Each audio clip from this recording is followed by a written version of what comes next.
แด่พระรัตนตรัยเจ้าสามประการพระรัตนตรัยองค์ที่หนึ่งคือพระพุทธเจ้าพระรัตนตรัยองค์ที่สองคือพระธรรมเจ้าพระรัตนตรัยองค์ที่สามคือพระอริยสังฆเจ้าข้าพระพุทธเจ้าขอเคารพนบนอบกราบไหว้แทบไตรไวยสาพระรัตนตรัยเจ้าถึงสามประการ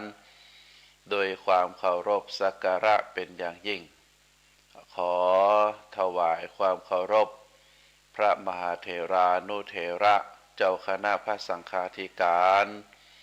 ตลอดถึงครูบาอาจารย์พระภิกษุหนุ่มสามเณรน้อยจุตนจุองค์ขอเจริญพรศรัทธาญาติโยมนักศีลนักบุญทั้งหลายเน้อต่อจากนี้ไปอาตมาภาพขอนำรายการสุขใจมาปะกับท่านสาธุชนทุกคืนวันจันทร์เวลาประมาณ3 ทุ่มเป็นต้นไปก็จะได้น้อมนำเอาสาระธรรมคติธรรมชาดกธรรมในต่างพระพุทธศาสนามามอบเป็นธรรมบรรณาการอาหารใจคือกับท่านสาธุชนนักศีลนักบุญทั้งหลายในเวลาค่ำคืนก่อนหลับก่อนนอนรายการสุขใจนี้เป็นรายการที่ได้นำเอาเรื่องราวสิ่งที่ดีสิ่งที่มีประโยชนะในต่างพระพุทธศาสนามาอู้มาจาคือกับท่านสาธุชนทั้งหลายได้ฟังได้พินิจพิจารณาแล้วก็จะได้น้อมนำเอาสาระธรรมคติธรรมชาดกธรรมดังที่ว่ามานำไปประพฤติปฏิบัติในชีวิตประจำวันอันจะก่อคือเกิดความสุขถึงเป็นความสุขตึงกายความสุขตึงใจก็จะได้ฮือเฮาท่านทั้งหลายนั้นดำรงคงอยู่ในช่วงที่เฮามีอายุขัยมีชีวิตเพราะว่าชีวิตของคนเฮานั้นได้ปะกับเหตุการณ์ต่างๆโดยเฉพาะเรื่องราวบางอย่างเป็นเรื่องราวที่น่าประทับใจเฮาเรียกว่าเป็นอิทธารมณ์อารมณ์ที่น่าปรารถนา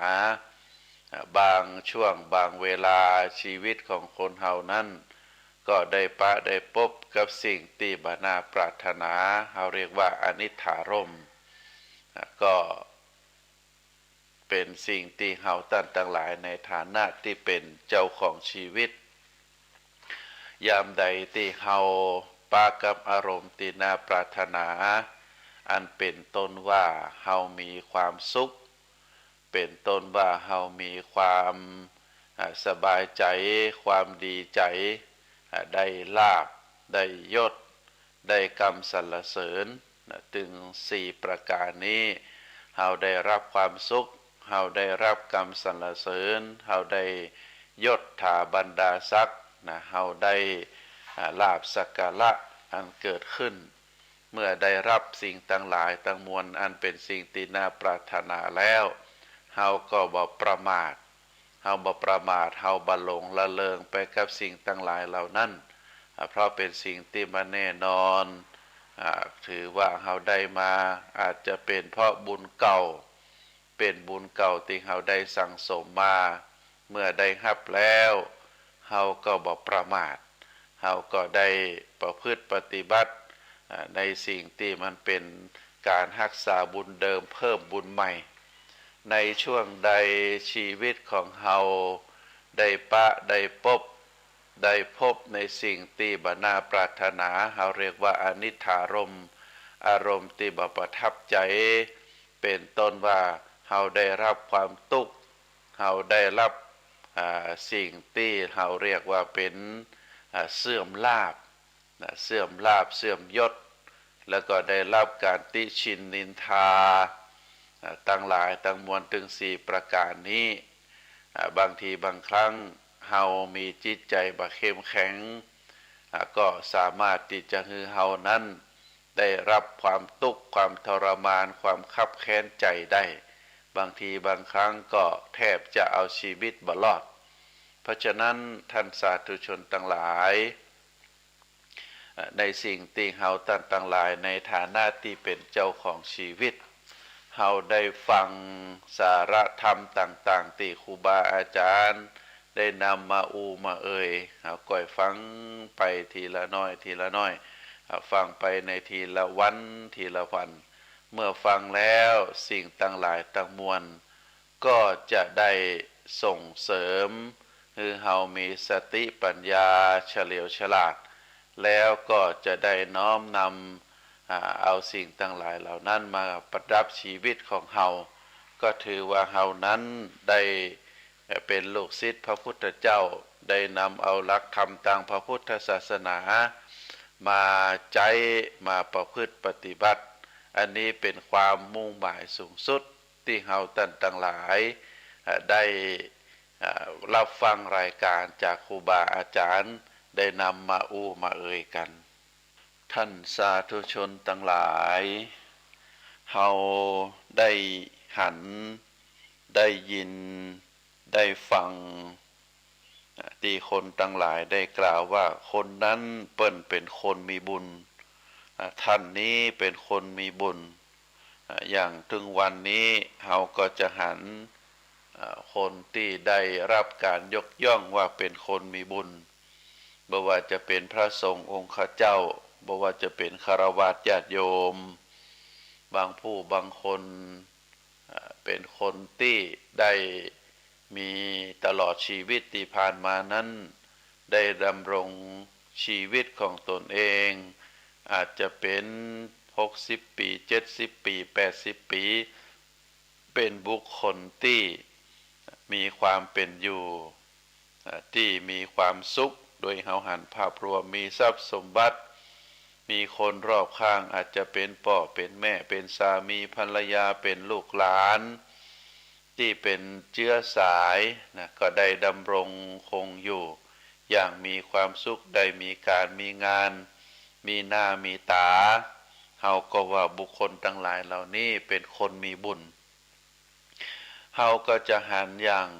ครูบาอาจารย์บางรูปที่ได้เสียสละความสุขทางฆราวาสวิสัยได้เข้ามาบวชในทางพระพุทธศาสนาตั้งแต่น้อยตั้งแต่ตัวน้อยๆแล้วก็ได้บำเพ็ญในชีวิตในความเป็นอยู่ได้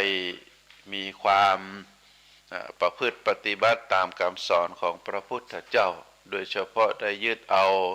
ศีลธรรมกรรมฐานเป็นจิตติจังติปึ้ง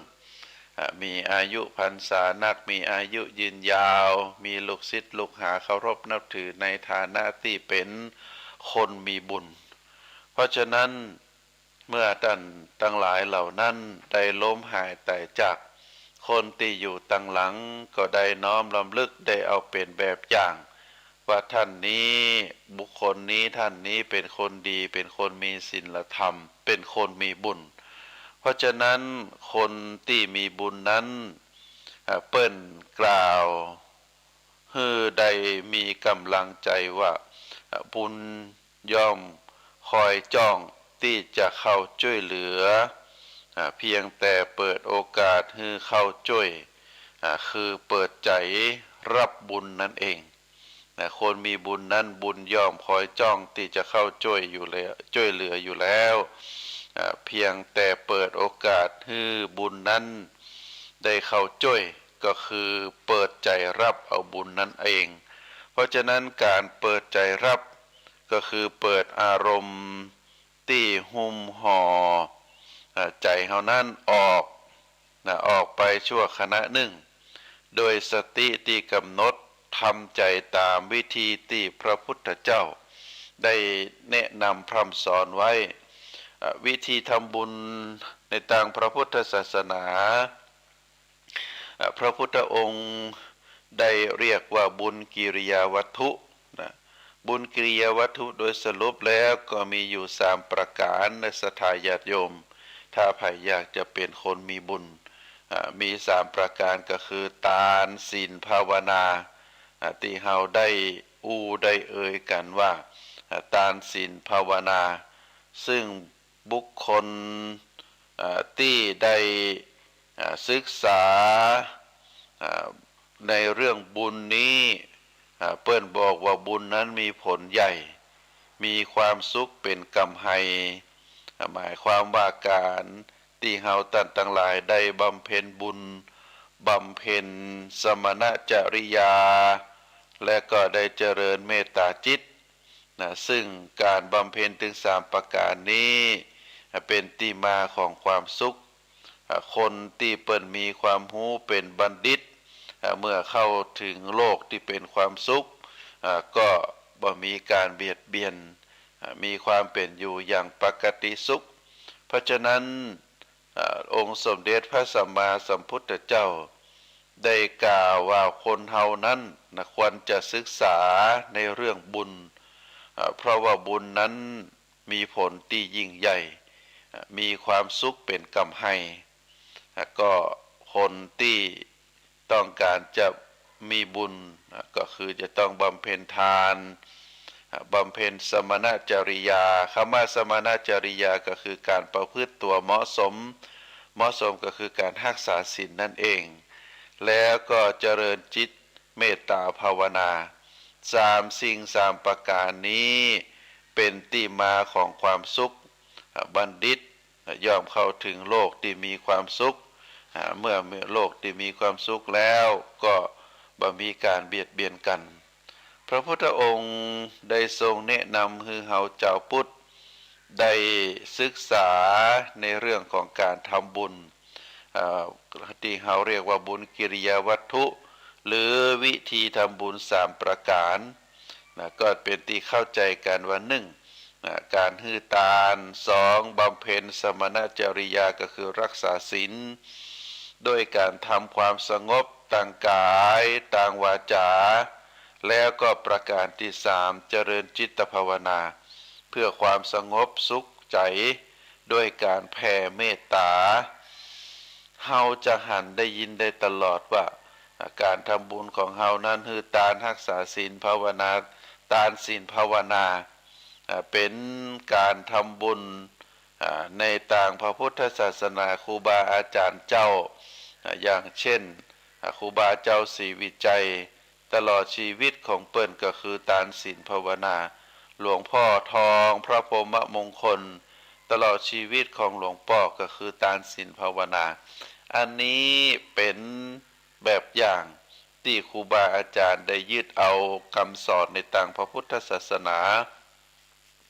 มาเป็นแนวทางในการศึกษาเพราะฉะนั้นเฮา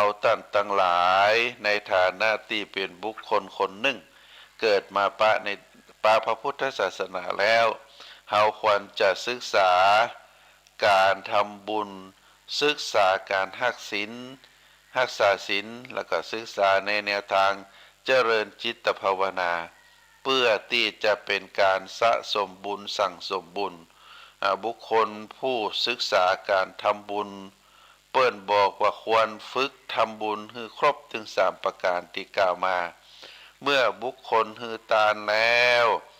ก็ควรพัฒนาตัวเก่า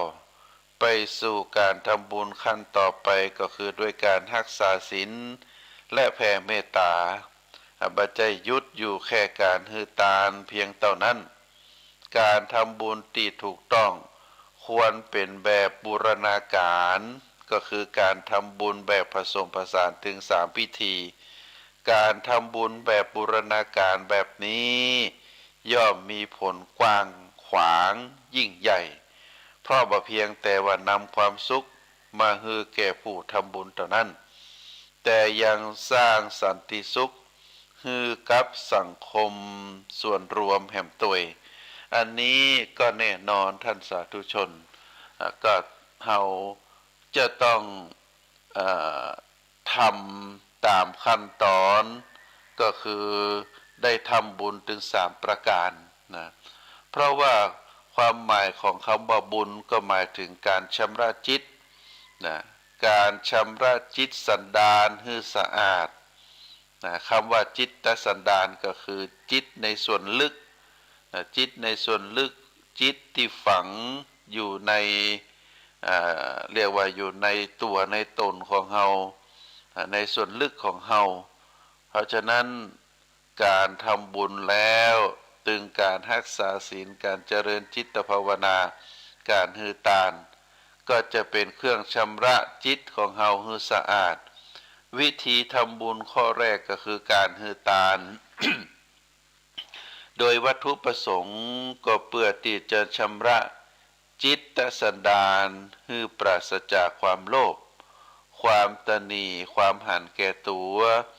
นอกจากนี้แล้วการฮือตานก็ยังมีวัตถุประสงค์แห่งอันอื่นเป็นต้นว่าการฮือการสงเคราะห์คนอื่นการดูแลการสงเคราะห์คนอื่นตามหลักสังฆะวัตถุการฮือตานเพื่อบูชาคุณงามความดีของผู้รับการฮือตานเพื่อบูชาคุณงามความดีของผู้รับดังกรณีการต้องการตอบแทนพระคุณของบิดามารดาการฮือตานนั้นบ่ว่าจะประเภทใดก็แล้วแต่มันเป็นเสมือนกาวใจที่สร้างความรักความสามัคคีคือเกิดขึ้นในสังคมเพราะว่าการฮือตานช่วยลดการกดดันเนื่องจากเกิดจากการแข่งแย่งชิงดีชิงเด่นแข่งขันการสร้างปฏิสัมพันธ์อันดีระหว่างสมาชิกในสังคมเพราะฉะนั้นการฮือตานการแบ่งปันจึงเป็นเครื่องมือสำคัญในการสร้างความรักความสามัคคีในสังคมการฮือตานช่วยลดความหันแก่ตัวก็เพราะว่าผู้คนทั้งหลายในขณะที่ฮือตานนั้นมักนึกถึงประโยชน์ของผู้รับเป็นสำคัญจิตใจของคนผู้ที่บ่ได้หันแก่ตัวก็ย่อมพร้อมที่จะรักษาศีลต่อไปคนที่บ่หันแก่ตัวย่อมรู้จักเอาใจเขามาใส่ใจเฮาบ่คิดจะเบียดเบียนคนอื่นเฮาก็จะหันว่าคนที่บ่เบียดเบียนคนอื่นก็จะเป็นบุคคลที่ทำให้พร้อมที่จะรักษาศีลโดยการงดเว้นเฮาเรียกว่าวิรัตเจตนาคือมีจิตใจงดเว้นเว้นจากการฆ่าทำร้ายเว้นจากการลักขโมยสิ่งของคนอื่นเว้นจากการประพฤติผิดในกามและก็การกล่าวมุสาวาทต่อคนอื่นการรักษาศีลก็คือเป็นการงดเว้นจากการเบียดเบียนคนอื่นโดยตรงส่วนศีลข้อที่5ก็เป็นการงดเว้นดื่มสุราและก็สิ่งเสพติดคือโทษเป็นการงดเว้นจากการเบียดเบียนตนเองเพื่อที่ป้องกันเบียดเบียนคนอื่นทั้งนี้ทั้งนั้นก็เพราะว่าการดื่มสุราและก็สิ่งเสพติดเป็นการฮือโทษเป็นเหตุให้หลงลืมสติจนนำไปสู่การเบียดเบียนผู้อื่นโดยการละเมิดศีลข้างต้นแห่ง4ข้อดังกรณีเฮาหันแล้วว่าการคนดื่มสุราขณะขับรถย่อมเสี่ยงต่อการเกิดอุบัติเหตุทำให้คนอื่นได้รับบาดเจ็บเสียชีวิตอย่างอีเป็นต้นสังคมใดมีสมาชิกที่พร้อมใจกันที่จะรักษาศีลเฮาเรียกว่าศีล5เป็นปกติเป็นนิจศีลสังคมนั้นก็ย่อมบ่มีการเบียดเบียนกันตึงตังกายและก็ตังวาจาจึงได้ชื่อว่าเป็นสังคมแห่งสันติสุขศรัทธาญาติโยมทั้งหลายเพราะฉะนั้น บุญกิริยาวัตถุถึง2ข้อที่ว่ามาก็ถือว่าเฮานั้นได้ทำในการที่เป็นบุญบางถามว่ายากก็เป็นการยากการฮือตานเราต้องละความตนีทีเหนียวละความหันแก่ตัวศีลข้อที่2เฮางดเว้น งดเว้นจากการเบียดเบียนคนอื่นก็คือศีลข้อที่หนึ่งศีลข้อที่สองศีลข้อที่สามและก็ศีลข้อที่สี่ที่ออกจากตัวเฮาไปนั้นเป็นการเบียดเบียนคนอื่นแล้วก็ศีลข้อที่ห้าการดื่มสุราเมรัยสิ่งเสพติดอันนี้ถือว่าเป็นการเบียดเบียนตัวเองเมื่อเป็นการเบียดเบียนตัวเองแล้วทำให้ตัวเองขาดสติขาดความรับผิดชอบพฤติกรรมของตัวเฮานั้นก็จะไปเบียดเบียนคนอื่นแห่งข้างหนึ่งเพราะฉะนั้นถ้าเฮาได้งดเว้นการโดยการรักษาศีลโดยการฮือตานรักษาศีลแล้วก็ถือว่าเป็นบุญเป็นบุญข้อที่สองในส่วนบุญข้อที่สามนั้นก็คือการเจริญจิตภาวนาการเจริญจิตภาวนาก็คือการเจริญเมตตาแผ่เมตตาความรักความปรารถนาดีให้คนอื่นอันนี้เราจะหันว่าความเมตตาคุณของเมตตาก็คือความเย็นเมตตามีที่ใดความเย็นก็มีที่นั่นคนที่มีเมตตาเป็นคนที่มีความเย็นสำหรับเผื่อแผ่และผู้ยอมรับเมตตาก็จะได้รับความเย็นไว้ตัวผู้ที่มีเมตตาก็คือผู้ที่ฮื้อเมตตาเป็นผู้อยู่เย็นเพราะบ่มุ่งร้ายบ่ทำร้ายไผมุ่งแต่ดีมีความปรารถนาฮื้อเป็นสุขเมื่อความบ่มุ่งร้ายมีอยู่ความบ่ร้อนความบ่ขับแค้นใจความอยู่เย็นเป็นสุขก็ย่อมจะมีอยู่เป็นธรรมดาอันนี้คือเป็นสิ่งที่ควบคู่กันในวิธีทำบุญในต่างพระพุทธศาสนาการฮือตานรักษาศีลเจริญจิตภาวนาก็ที่เราได้บอกว่าพูดกันพูดสั้นๆเป็นที่เข้าใจก็คือตานศีลภาวนาตานศีลภาวนาตานศีลภาวนานั้นเป็นหัวใจสำคัญที่จะทำให้เราเป็นคนมีบุญเป็นคนมีบุญเป็นคนมีอายุยืนยาวเป็นครอบครัวที่อบอุ่นแล้วก็เมื่อเฮาบ่เบียดเบียนไผคนอื่นก็บ่มาเบียดเบียนเฮาเมื่อคนอื่นบ่มาเบียดเบียนเฮาเฮาก็จะอยู่ในโลกนี้อย่างสันติสุขแล้วก็จะมีอายุมันยืนยาวโรคภัยไข้เจ็บก็บ่มาเบียดเบียนคนที่มีชีวิตคนอื่นก็บ่มาเบียดเบียนเฮาบ่มาทำร้ายในชีวิตครอบครัวเฮาก็สามารถทำคุณงามความดีทำประโยชน์ให้เพื่อนมนุษย์ได้อันนี้จึงชื่อได้ว่าเป็นคนมีบุญศรัทธาญาติโยมทั้งหลายวิธีทำบุญในต่างพระพุทธศาสนาข้อที่สามก็คือเมตตาภาวนานี้ก็จะช่วยฝึกหัดขัดเกลาจิตใจของคนเฮาให้เอื้อเฟื้อต่อการทำบุญสองข้อแรกก็คือการฮือตานและก็การรักษาศีลถามว่าศีลข้อที่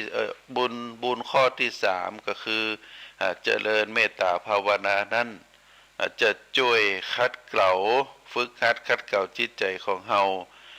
เอื้อต่อการทำบุญสองข้อแรกนั้นจะได้ทั้งนี้เพราะเมื่อคนเฮามีความฮักความเมตตาต่อกันแล้วย่อมปรารถนาที่จะเอื้อเฟื้อแบ่งปันโดยการฮือตานและก็ย่อมงดเว้นจากการเบียดเบียนกันโดยการรักษาศีลเพราะเหตุนี้สังคมของบุคคลผู้ที่ฮือตานรักษาศีลและเจริญเมตตาภาวนาอยู่เสมอนั้นก็จะเป็นสังคมแห่งสันติสุขเป็นสังคมแห่งการไร้การเบียดเบียนการเอาเปรียบซึ่งกันและกันซึ่งเราเรียกว่าสังคมแบบนี้เป็นสังคมสวรรค์บนดินส่วนสังคมของบุคคลที่แข่งแย่งชิงดีชิงเด่นแข่งขันเบียดเบียนทำร้ายเบียดเบียนกันเปิ้นก็เปรียบเหมือนกับวัฏนรกบนดินเพราะฉะนั้น ในทางพระพุทธศาสนาจึงเน้นเรื่องการทำบุญกันนะการทำบุญก็คือการฮือทานศีลภาวนาตามที่กล่าวมาเพราะต้องการให้สังคมนั้นเป็นสังคมเรียกว่าสังคมแห่งสันติสุขสังคมแห่งพดลภาพนะพดลภาพก็คือทุกคนเป็นพี่น้องกันเป็นญาติกันดูแลซึ่งกันและกันมีเรื่องเล่าพระมหาเถระรูปหนึ่งซึ่งเป็นผู้มีฤทธิ์สามารถมองหันในเมืองนรกก็ได้สวรรค์ก็ได้โดยสายตาทิพย์วันหนึ่งพระเถระรูปนั้นได้มองหันสัตว์นรกกลุ่มหนึ่งกำลังล้อมวงรอบภาชนะใส่อาหารที่เพิ่งปรุงเสร็จรับประทานอาหารกันสัตว์นรกแต่ละคนก็มีทัพพีด้ามยาวเชื่อมติดอยู่กับฝ่ามือของตนเมื่อสัตว์นรกเหล่านั้นได้ใจทัพพีด้ามยาวตักอาหารก็บ่สามารถที่จะใส่ปากของตัวเก่าได้เพราะว่าด้ามทัพพีนั้นมันยาวเกินไปสัตว์นรกทั้งหลายเหล่านั้นก็ได้รับความทุกข์ความทรมานด้วยความหิวโหยอยู่ตลอดเวลาซึ่งตรงกันข้ามกับเทวดาบนภาคพื้นดินหรือเฮาเรียกว่ากลุ่มภาคเทวดาแห่งกลุ่มหนึ่งซึ่งนั่งล้อมวงรอบภาชนะใส่อาหารที่น่ารับประทานโดยมีทัพพีด้ามยาวเชื่อมติดต่อกับฝ่ามือของเทวดาแต่ละคนเหมือนกันแต่เทวดาเหล่านั้นกับบริโภคอาหารอย่างมีความสุขโดยบ่มีการอดอยากหิวโหยแต่จะใดพระเถระสงสัยนะสงสัยบ่ได้ว่ามันคือไอ้อย่างข้อแตกต่างระหว่างสัตว์นรกกับกลุ่มภาคเทวดาเหล่านั้น สัตว์นรกและก็เทวดาถึงสองกลุ่มนั้นต่างก็นั่งล้อมรอบภาชนะโดยมีทัพพียาวเชื่อมติดมือเหมือนกันแต่จะใดว่าคนกลุ่มหนึ่งนั้นจึงมีความอดอยากหิวโหยในขณะแห่งคนกลุ่มหนึ่งนั้นมีความอิ่มหนำสำราญเมื่อเพ่งพิจารณาดูแล้วพระเถระก็ได้ข้อสรุปว่าเหล่าเทวดาที่เป็นกลุ่มพระเทวดาประจำพื้นดินบริโภคอาหารอย่างมีความสุขเพราะต่างองค์ต่างมีเมตตาจิตปรารถนาดีต่อกันจึงคิดแบ่งปันความสุขคือกันและกันก็คือเมื่อหันด้ามทัพพีของตนด้ามยาวเกินไปจนต้องตักอาหารใส่ปากตัวเองบ่ได้เทวดาแต่ละคนต่างก็ตักอาหารป้อนให้กันและกันซึ่งมันตรงกันข้ามกับบรรดาสัตว์นรกที่มีจิตริษยาอาฆาตซึ่งกันและกันเมื่อตนเองบริโภคอาหารบ่ได้ก็บ่คิดป้อนให้กับไผคอยแต่จะกีดกัน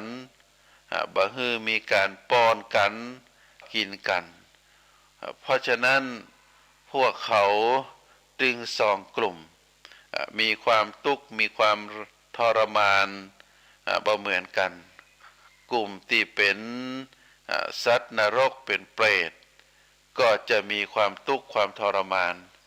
ด้วยความอดอยากด้วยความหิวโหยเนื่องจากว่าต่างคนต่างกีดกันแข่งแย่งกันแต่ว่าแห่งกลุ่มหนึ่งที่เป็นภูมิเทวดาได้ตักอาหารป้อนกันด้วยความฮักก็ไผ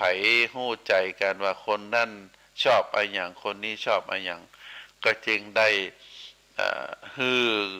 ช่วยเหลือซึ่งกันและกันป้อนกันโดยความเมตตาจิต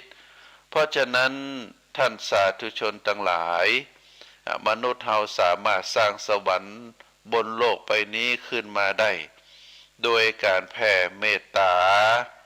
ความฮักฮือกันและกันเมื่อบุคคลต่างมีความฮักความเมตตาต่อกันย่อมคิดเอื้อเฟื้อแบ่งปันและหลีกเลี่ยงการเบียดเบียนซึ่งกันและกันเมื่อเป็นเช่นนี้โลกนี้ก็จะกลายเป็นโลกแห่งสันติสุขคนมีบุญตั้งหลายช่วยการสร้างขึ้นมาโดยการทำบุญแบบบูรณาการที่ผสมผสานโดยการฮือตานการรักษาศีลและการเจริญจิตภาวนาเข้าด้วยกันท่านสาธุชนทั้งหลายเฮาก็จะหันว่าความฮักความเมตตาต่อกันนั้นเฮาก็สามารถที่จะนำไปใจได้จะนำไปใจให้คนทั้งหลายได้ฮู้ได้เข้าใจถึงความฮักความปรารถนาดีซึ่งทุกคนเกิดมาในโลกเฮาจะต้องปลูกความรักปลูกความเมตตาขึ้นในจิตในใจของเฮาในเรื่องของความฮักความเมตตาต่อกันนั้นมีนิทานปัญญาสชาดกนิทานปัญญาสชาดกนี้ เป็นนิทานพื้นบ้านได้รวบรวมเรื่องราวต่างๆไว้ก็มีหลายเรื่องหลายอย่างหลายประการก็มีนิทานในหลายๆเรื่องนั้นเรื่องหนึ่งได้กล่าวว่า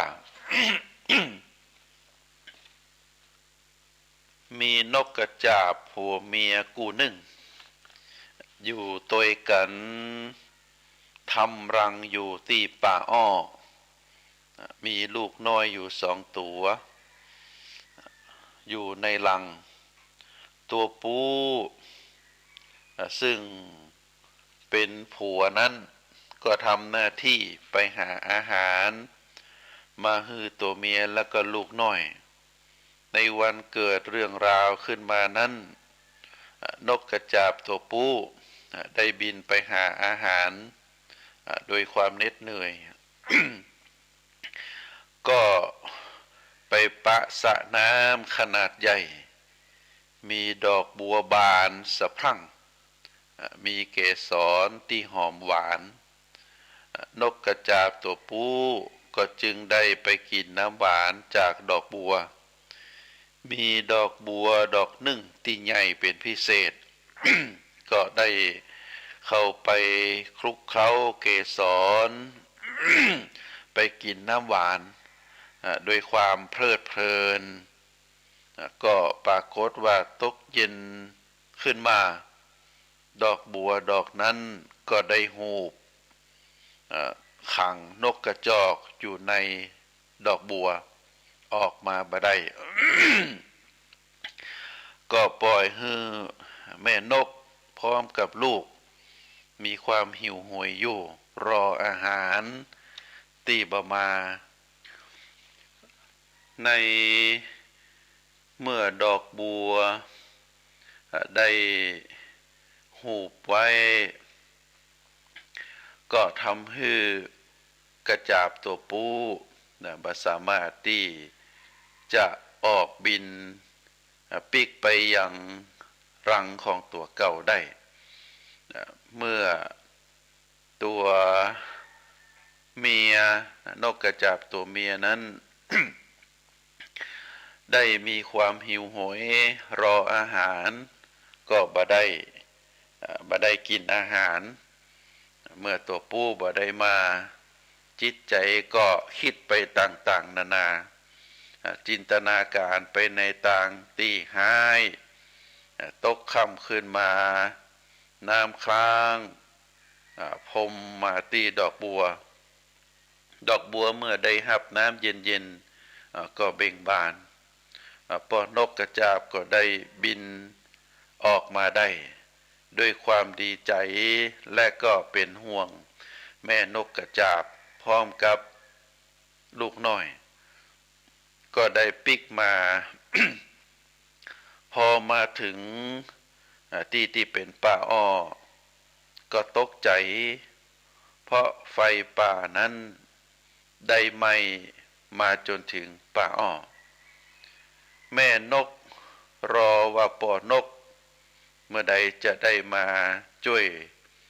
ปลาลูกนกได้บินหนีกองไฟในที่สุดลูกนกถึง2 ตัวก็ถูกไฟคลอกตายแม่นกมองหาป่อนกมองหาก็บ่ปะมองหาก็บ่หันจึงไปเกาะกิ่งไม้ในขณะนั้นป่อนกก็บินมาถึงด้วยความดีใจแม่นกแล้วก็ป่อนกก็ได้โผบินเข้าหากันแต่แม่นกเกิดความสงสัยว่าจะได้ตัวป่อนกนั้นจึงมีตัวหอมไปเนี่ยอะอย่างมาแล้วก็มาจ้าจนลูกนกตายต้องไปเข้าใจว่าจะต้องไปมีแม่นกตัวใหม่แน่ป่อนกก็พยายามอธิบายถึงเรื่องราวว่าไปกินน้ำหวานที่ดอกบัว แล้วดอกบัวก็หุบไว้เมื่อดอกบัวยามดึกมาได้รับน้ำค้างก็ได้เปิดออกมาก็ได้บินออกมา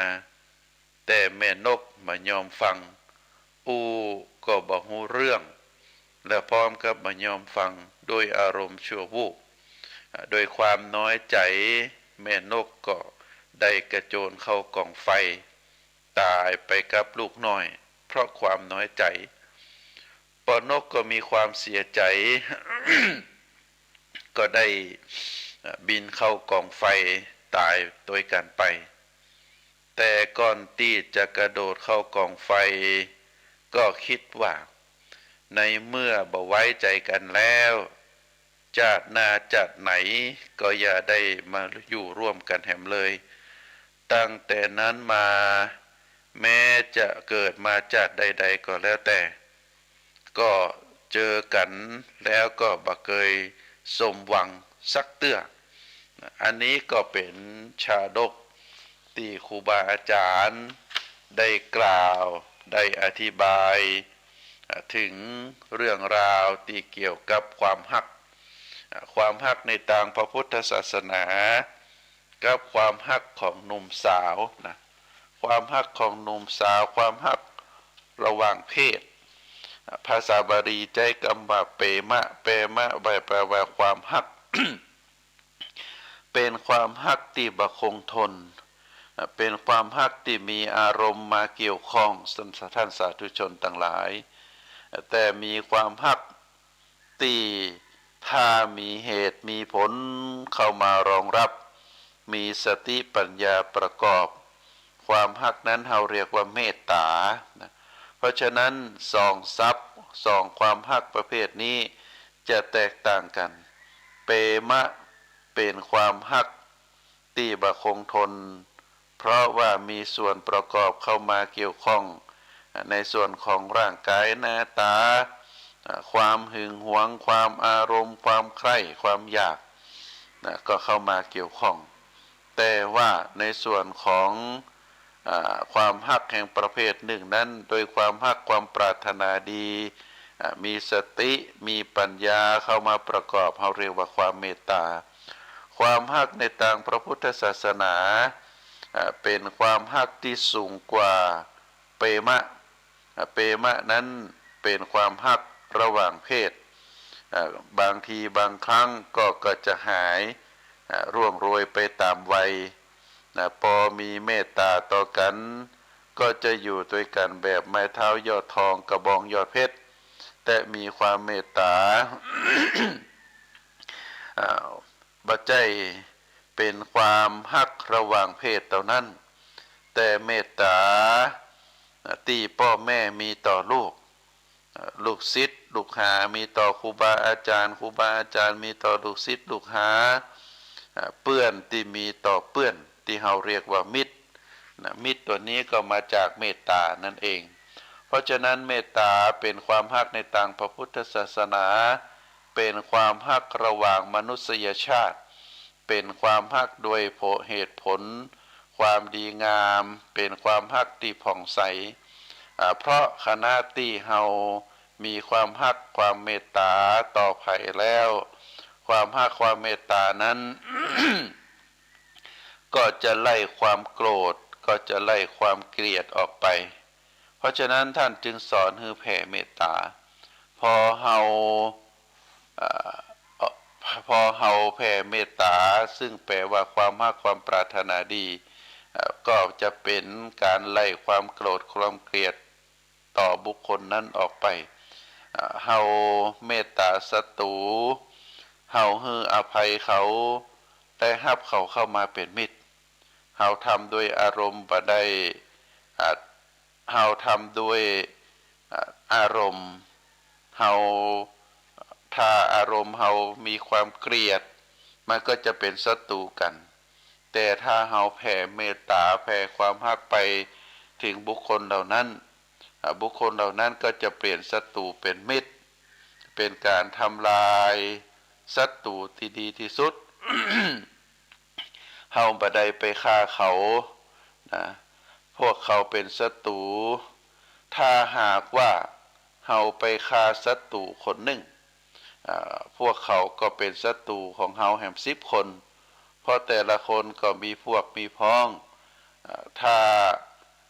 ฆ่าเขาคนหนึ่งนะบางทีเฮาก็จะเพิ่มศัตรูเข้าไปแห่ง10 คน100 คน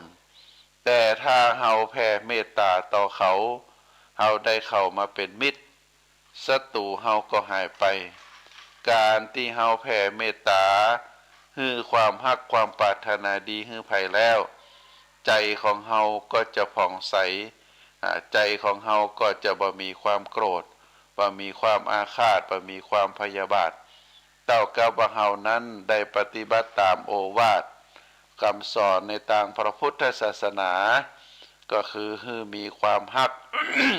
มีความเมตตาบ่โกรธบ่พยาบาทอย่างอีเป็นต้นเพราะฉะนั้นท่านสาธุชนทั้งหลายความฮักความปรารถนาดีเป็นสิ่งที่เฮาทั้งหลายจะต้องผูกฮือมีผูกฮือเป็นอยู่ในจิตในใจของเฮาการแผ่เมตตาครูบาอาจารย์พระสงฆ์องค์ข้าเจ้าก็จะประพฤติปฏิบัติตลอดถึงศรัทธาญาติโยมเวลาเฮาทำบุญฮือทานรักษาศีลเจริญจิตภาวนาเสร็จเรียบร้อยเฮาก็แผ่เมตตาปืนเมืองเฮาก็ใจกรรมอีตังตานะกัมมังยังกินจิใจตัวนี้เป็นบทแผ่เมตตาในบทแผ่เมตตายังกินจินั้น ก็คือเฮานึกถึงนะบรรดาปิตามารดาครูบาอาจารย์บรรดาญาติก็ดีปัจจัยญาติก็ดีนะตลอดถึงแผ่เมตตาไปถึงพระราชามหากษัตริย์บุคคลที่เป็นผู้นำมนตรีคือผู้ที่มีผู้ปกครองบ้านผู้ปกครองเมืองต่อจากนั้นก็เป็นเปื้อนเป็นสหธรรมแล้วก็ถึงบรรดาสรรพสัตว์ทั้งหลายรวมไปถึงเป็นเปรตเป็นอสุรกายสัตว์เดรัจฉานตลอดถึงบรรดาเทวบุตรเทวดาในพระอินทร์พระพรหมจันทร์ฟ้าก็แผ่เมตตาคือไปตั้งนั้นโดยความฮักความปรารถนาดีอันนี้เป็นแนวทางที่พระพุทธองค์ได้สอนไว้ในศรัทธาญาติโยมรายการสุขใจที่อาตมาภาพได้ได้เอ่ยมาตั้งแต่ต้นตอนนี้ก็ถือว่าเป็นช่วงสุดท้ายของรายการแล้วก็ขอนำรายการจากท่านสาธุชนไปก่อนในค่ำคืนนี้ก็ขอเจริญพรในศรัทธาญาติโยมได้มีความสุขใจโดยการสลัดละทิ้งความหันแก่ตัว สละสละสลัดทิ้งความอาฆาตพยาบาทความผูกอาฆาตพยาบาทคือตั้งจิตแผ่เมตตาไปหาสรรพสัตว์ทั้งหลายคือหันว่าทุกคนตึงคนที่อยู่รอบข้างเฮาตึงคนที่เป็นญาติพี่น้องเฮาตึงสรรพสิ่งทั้งหลายคนทั้งหลายก็ฮือแผ่เมตตาไปฮือเขาทั้งหลายเหล่านั้นโดยจิตที่เต็มไปโดยเมตตาจิตที่เต็มไปด้วยความปรารถนาดีแล้วเฮาก็จะเป็นคนมีบุญบุญเกิดจากการแผ่เมตตาเป็นความฮักความปรารถนาดีต่อกันอาตมาภาพขอฝากสาระธรรมคือท่านสาธุชนทั้งหลายได้พินิจพิจารณาขอบุญกุศลคุณงามความดีเดชะบารมีของคุณพระศรีรัตนตรัยได้ปกปักรักษาปกห่ม